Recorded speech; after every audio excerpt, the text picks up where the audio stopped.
If you're a business owner, I suspect part of your goal is to grow your business. And quite often that growth is driven around the thought process of just more sales, more consistent sales. Let's just do more. And the more sales you produce, surely somewhere along the line, we'll make more money.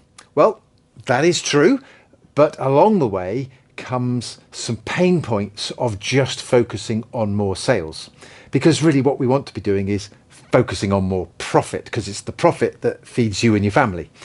And what I want to share with you here is a concept that I've talked about over many years talking with my clients. And it was triggered this week by having a direct conversation with a client of ours. And I want to use that as an example to share with you to see if I can help you as well avoid some of the pain that business owners get when they try and grow their business with a sales growth strategy. Nothing wrong with that. It's a really good strategy, but we need to understand where the challenges are along the way, and I'm going to share that with you. Now, I have spent the last 35 years helping business owners, predominantly people in the creative space, people who create things. What does that mean? I tend to work with couples in business, solopreneurs rather than big corporates, but anybody who's designing things, making things, just if you've got a creative mind, that's the sort of person I work with. And it's something we've got really good at. And if we set out to build a business, look at this little circle at the top. Imagine that's your business where you started with nothing, or you started with something and you've built it to a point where you go, okay, I'm now ready for the next part of growth.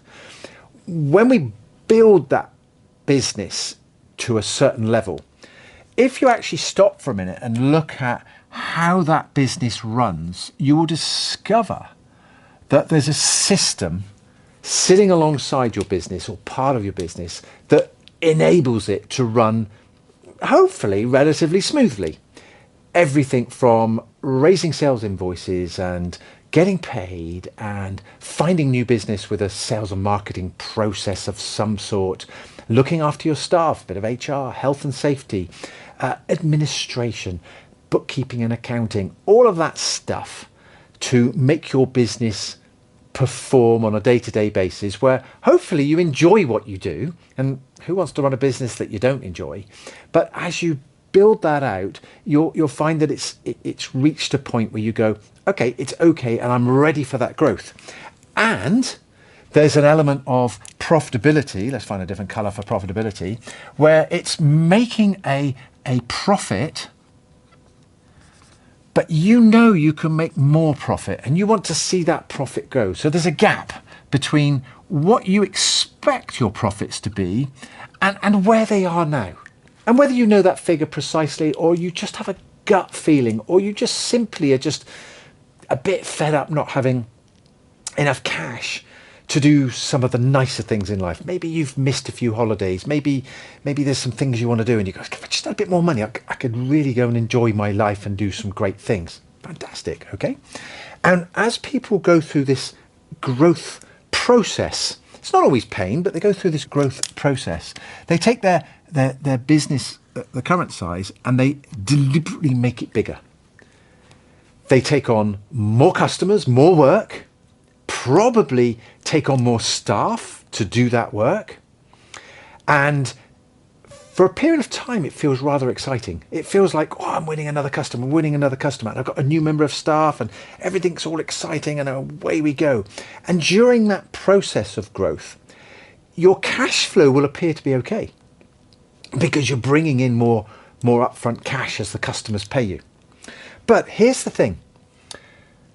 What will happen over a period of time, unless you're aware of it, is that this system here, this little system that is supporting your smaller business, is now going to be used to use this now much larger business.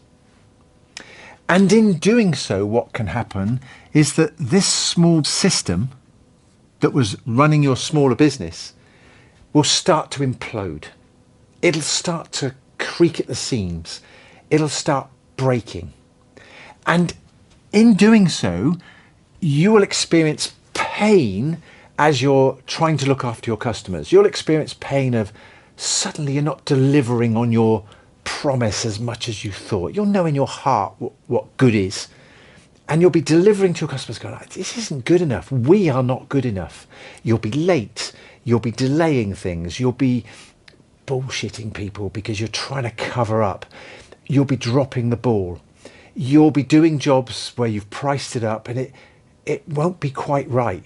You just know that you're not making the money on that job as you did before. You'll feel like you're not sharp enough with your quotations.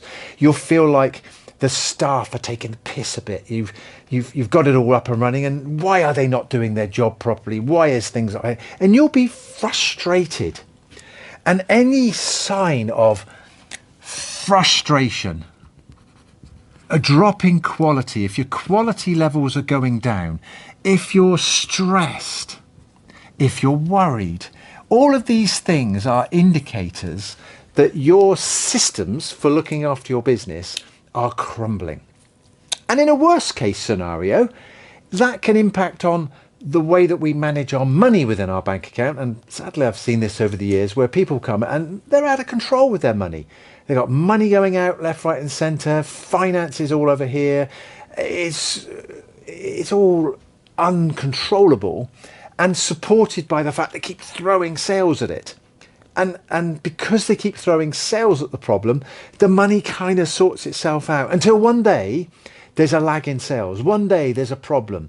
One day even some really, really minor things can upset it. Like we've had a month of snow and nobody can move about, and so therefore all of our jobs have been delayed. Or somebody's sick. A member of the team is sick, or you're sick, and you've been delayed for several weeks. And suddenly you feel like you're on this treadmill to catch up, and suddenly you can't pay your bills, and suddenly cash flow's all over the place, and you don't really know why, and it's all out of control. All of these things relate to the frustration, the stress, and the worry that's going on, because this is completely out of control. And what the goal is to improve your system and make your system better at the same time as the growth of your sales, or sometimes before. But what often happens is it takes maybe a year to grow your sales and maybe 3 years to get your systems right. So you end up with this painful period of chasing sales and keeping the money in while you're trying to sort your systems out. And that in and of itself is just pain. The question I have for you as you think about this is that if this is true and this pain happens, what can you do to fix it? What's within your control of your standard operating procedures that could actually save you from that pain? Well, let's go through some of the things that you perhaps need to think about. You probably have some sort of sales and marketing process. And that sales and marketing process has got you to the sales that you've got so far. If you were to stop and analyze that process and look at what happens and how you win a customer, is it something that you know to be a repeatable and reliable system? So that if you say, well, I need some work, all I do is I do this, and this happens, and then this happens, and then we find a new customer. Most people don't. Most people don't even know where to begin on that process. Do you know who your ideal client is? Because, my terrible writing, who your ideal client is. Because if you know who your ideal client is, and you know exactly what problem you solve for them, then you now know where they're likely to be hanging out and what marketing message to put in front of them that they will understand and read, that leads them along the path to engaging your services. A lot of people, and I did this in my early days in my career, my goal was to find business owners who needed accounting and tax work. That was my original structure of my business, just doing accounts and tax. So therefore, anybody in business who needs to do a tax return and a set of accounts, that's every business owner. So I took on everybody and anybody. And in taking on everybody and anybody, I grew from here to here, and our client list grew. I literally started off with one client, got to a point where I couldn't manage any more work myself, so I started taking on team of people, ended up with 12 members of staff, okay, and 400 or 500 clients. Great, fantastic. Not really. It's probably one of the most unhappiest times of my life, because the people that I'd attracted to me, a vast proportion of those people I just didn't like, let alone anything else. They weren't people that I enjoyed working with. And that's not because they were bad people, it's just that they didn't align with my values and how I operated and how I thought and how I went about things. And then when I was introduced to my sales and marketing mentor, who actually properly explained to me that I need to understand who my ideal client is and who my ideal client isn't, which is actually even more important, I need to repel those people from my world and only invite the people that I like working with coming into our business. Now, why is that important? Well, let's say up here you have 100 clients that you work with every year, and you've grown your business where you've now got 400 clients, or whether that's 10 clients and it's 40, it doesn't matter. It's just, you've just got more clients. You will have more relationships, more people, more conversations, more interesting things to talk about, hopefully. If you've invited a bunch of arseholes into your world, a bunch of people you don't like or they don't like you, you are going to have nothing but a fight on your hands. You're going to be fighting over fees, fighting over prices, fighting over jobs, disputes, arguments, and you're going to get home on a Friday evening going, I hate my job, I want to burn it to the ground and I want to go off and do something else. There have been times where Vicky and I have said to each other, so we just go and get a job in Tesco's. Let's go and serve on a till, because anything's better than this shit, right? Because you're dealing with people that you don't want to deal with. Well, guess what? That's part of your sales and marketing system and process, standard operating procedures, to make sure you have a process for bringing the right people in. What about employing people?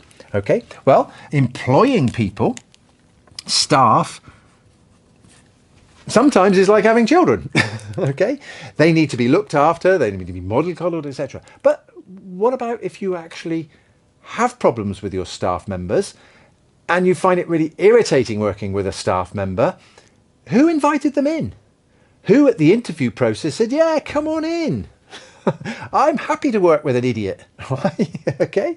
Now, staff members aren't idiots. Of course they're not. They don't intentionally do that. But if you've got people working for you that don't align with your values, who don't fit with how you operate, don't even like your sense of humor or whatever, you're going to find it hard going to work every day. And so are they. They're in the wrong job as well. So you have just as much responsibility to employ the right staff. Now, then we get into the financial sides of it, the cost of staff, the cost of sales and marketing. I promise you, this is something that I see all of the time. The gap between the sales and the costs. Okay, let's put this up here for you, right? Sales less costs equals profit. And it's the profit that you feed your family on. And if up here you feel that the profit gap is missing, you feel like I'm working really hard, I'm making some money, but I just wish I could make a bit more money. What you're lacking is profit, not necessarily a bigger business. It might be, but it's profit we want. And that profit comes from understanding your numbers. And if you're in a service business and you're doing creative things, you've got to know what your profit margins are. Because when you go and price that next job and you write up your pricing document, your spreadsheet, or however you calculate, the customer comes to you and says, how much, right? And you've got to come with a figure that says, the job to you, sir, is going to be this much, right? Now, we call them action plans in our world. We present an action plan that says, you've got a problem, we can solve the problem, this is the action you need to take, which includes paying us this amount of money to look after you, right? That's an action plan. A lot of people call them estimates or quotations. Fine. All that simply happens is whatever you put on this quotation, estimate, action plan is a list of numbers that comes to a total. And it's that total that forms part of your sales. In calculating that, you should be understanding what your costs are. And when you understand what your costs are, that also appears in your costs. Obvious, really. But the gap between chasing a sales target of £1 million a year and pricing up the next job for £50,000, the gap between those two numbers in our minds are often don't get connected with something that's really important, which is profit. Because on that £50,000 job, you might say, well, yeah, I'm going to make £20,000. Great, you made 20 grand, brilliant, and you're excited by making that 20 grand. But that £20,000 profit on a £50,000 job isn't enough. The percentage that you're making is demonstrating that it's not enough. And that number that we should be chasing over here should be converted to a percentage. And that percentage number can then be tracked right down at the quotation stage. And if that percentage number is out of kilter, if it's not the right number in the first place, what can happen is that you can grow this business from here to here, grow sales massively, and actually end up losing money, because the bigger the business gets, the more inefficient it can be. And that inefficiency will affect that percentage. So if you're running a business up here at 80% gross profit margin, and you're making 80% on everything that's costing you, you're employing staff and you're making 80% for you to pay your overheads and feed yourself and pay your taxes, and you suddenly then treble the size of your business, I suspect that 80% could easily drop to 60% and more if you are not aware of it. And that slippage of 20, 30, 40% in your gross margin, if you do the mathematics, if you actually focus on your numbers, instead of growing your business 4 times bigger, you might only need to grow your business twice as big. You might even be able to grow your business twice as big without employing any more members of staff. You might actually replace staff, take the ones you've got and replace them with somebody who's better, because you're actually now understanding the right member of staff for the right deal client. Nothing wrong with the people you employ. It's just the fact that in order for you to grow your business, you need a different caliber of person. Maybe you need a more skilled person. Maybe instead of paying somebody 40 grand a year to come and do the work for you, you're actually going to bite the bullet and pay somebody 80 grand a year, because an 80 grand a year person might be able to generate and perform at a higher level for you to allow you to grow your business. So these processes and these thinkings around your systems, around your sales and marketing, your ideal client, your staffing, let alone the overheads and stuff. Can we save some money on overheads and along the way? Maybe. But the reality, the big numbers are going to be here in this percentage figure, which also appears down here as a percentage figure down when you're pricing up your job, and links directly back to your sales and marketing and ideal client. Because if you want to increase your profitability on a job, most people will say, well, I can't put my prices up. I can't charge more than that. Yes, you can. Yes, you can. Well, my customers can't afford it. Yeah, but that's their problem. They can't afford it. What you're doing is you're chasing after the wrong customer. You've got customer A, customer B, customer C, and customer C can't afford your services. Customer B can only just afford your services. Customer A doesn't care about the money per se. Customer A is buying your products and services for a different reason. They want the job done. They want it to the highest quality. They want it done as fast as humanly possible.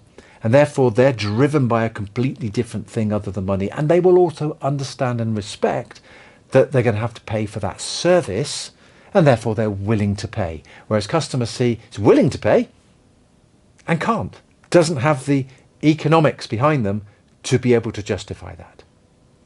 And therefore, if your marketing message and your ideal customer profile is not after the clients that fit your profitability, then you're going to have a disconnect between the two. And what will happen is that your business will grow because you'll take on more and more sales at a lower margin with clients that are not really your ideal client.